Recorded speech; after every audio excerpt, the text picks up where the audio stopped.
बॉलीवुड में अब भले ही पौराणिक यानी माइथोलॉजिकल कंसेप्ट पर फिल्में बनने लगी हों, लेकिन इस ट्रेंड का कभी बहुत जोर हुआ करता था। और ऐसी फिल्मों की एक खास अभिनेत्री रही हैं अनीता गुहा। भारतीय सिनेमा की एक ऐसी एक्ट्रेस जिसने करीब 30 साल तक फिल्मों में काम किया, स्टारडम बटोरा, लेकिन नसीब ने उनके साथ बड़ा दुख भरा खेल खेला। कहते हैं कि इंसान का नसीब ही उसे अच्छे या बुरे दिन दिखाता है। एक्ट्रेस अनीता गुहा के साथ भी यही हुआ। जिस एक्ट्रेस ने सीता मैया और संतोषी मां बनकर लोगों का दिल जीता था, जिस एक्ट्रेस को देवी मानकर लोग पूजते थे, उसी एक्ट्रेस को निजी जिंदगी में बहुत दुख उठाने पड़े। आखिरी दिनों में तो अनीता गुहा एकदम अकेली रह गई थी। 17 जून 1939 में जन्मी अनीता गुहा ने 50 के दशक में फिल्मों में कदम रखा था। 60 के दशक तक उन्होंने फिल्मी दुनिया के साथ लोगों के दिलों पर भी राज किया और आज भी उन्हें जय संतोषी मां के लिए याद किया जाता है। 1975 में शोले और दीवार के साथ एक फिल्म और रिलीज हुई थी। फिल्म का नाम था जय संतोषी मां। फिल्म ने कमाई के कई रिकॉर्ड तो तोड़े ही थे, साथ में बॉलीवुड की सबसे सुपरहिट फिल्मों में शुमार शोले को भी बॉक्स ऑफिस पर कड़ी टक्कर दी थी। 12 लाख में बनी इस फिल्म ने 25 करोड़ का कारोबार किया था। इस फिल्म से लोगों की आस्था जुड़ी हुई थी। जय संतोषी मां फिल्म ने भले ही सक्सेस की नई इबारत लिखी हो, लेकिन इस फिल्म को बनाने में शामिल रहे लोगों का जीवन दुखों से भरा ही हुआ रहा। फिल्म संतोषी मां में संतोषी मां का रोल अनीता गुहा ने किया था। हर कोई स्टार जब किसी भगवान का रोल करता है तो लोग और फैंस उसे सच में भगवान मानने लगते हैं, और अनीता गुहा के साथ भी ऐसा ही कुछ हुआ था। अनीता ने जब ये रोल किया तो लोग उनके पोस्टर्स की पूजा करते थे। वे अपने समय की सबसे बेहतरीन एक्ट्रेस में शामिल की जाती हैं। जय संतोषी मां फिल्म को देखने के बाद लोगों के मन में अनीता गुहा मां संतोषी के रूप में बस गई थी। उनकी इस फिल्म को देखने के लिए देश के कोने कोने से लोग बग्गी और गाड़ियों में भरकर पहुंचते थे। सिनेमा घरों में घुसने से पहले लोग चप्पलें उतार देते थे और हाथ जोड़कर खड़े हो जाते थे। अनीता गुहा के घर पर भी फैंस का जमावड़ा रहता था, लेकिन संतोषी मां बनने से पहले अनीता गुहा ने फिल्मी पर्दे पर कई बार सीता मैया का भी किरदार निभाया था। अनीता गुहा संपूर्ण रामायण, शंकर सीता अनसुया, श्री राम भरत मिलाप और तुलसी विवाह जैसी फिल्मों में मां सीता के रोल में दिखी।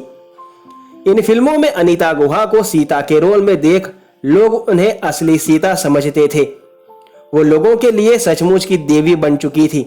अपने 30 साल के करियर में अनीता गुहा ने करीब 40 पौराणिक फिल्में की। इन फिल्मों का सिलसिला 1975 तक चला। आज भी जब फिल्मी या टीवी पर्दे पर सीता बनी हीरोइनों की बात होती है तो अनीता गुहा और दीपिका चिखलिया ही उस छवि में फिट हो पाती हैं। अनीता गुहा ने 15 साल की उम्र में एक ब्यूटी पेजेंट में हिस्सा लिया था और फिर एक्टिंग की दुनिया में आ गई थी। 1950 में वे मिस कोलकाता बनी थी और फिर 1955 में फिल्म टांगे वाली से एक्टिंग में डेब्यू किया था। इसके बाद अनीता गुहा ने एक के बाद एक कई हिट फिल्में दी, जिनमें देख कबीरा रोया, शारदा और गूंज उठी शहनाई मुख्य फिल्में हैं।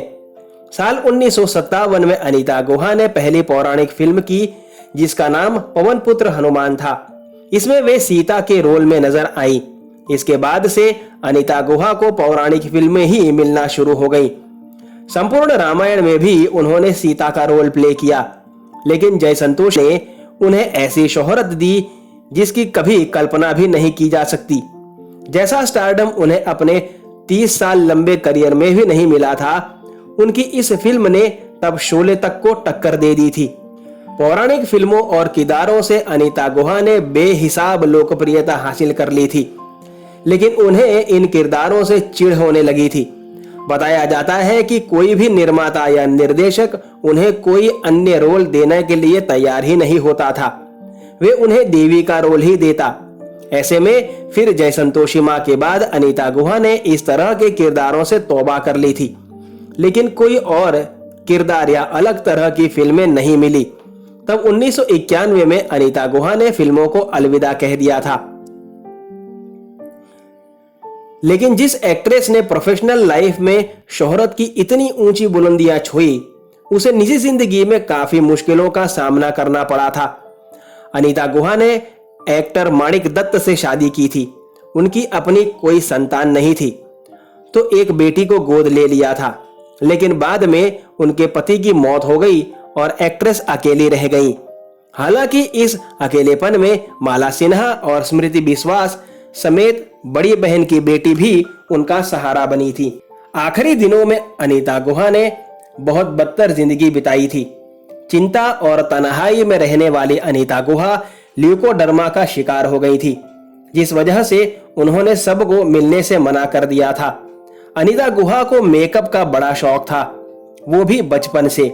इसी वजह से उन्हें स्कूल में भी डांट पड़ती थी, क्योंकि वे स्कूल में भी पाउडर और लिपस्टिक लगाकर जाती थी।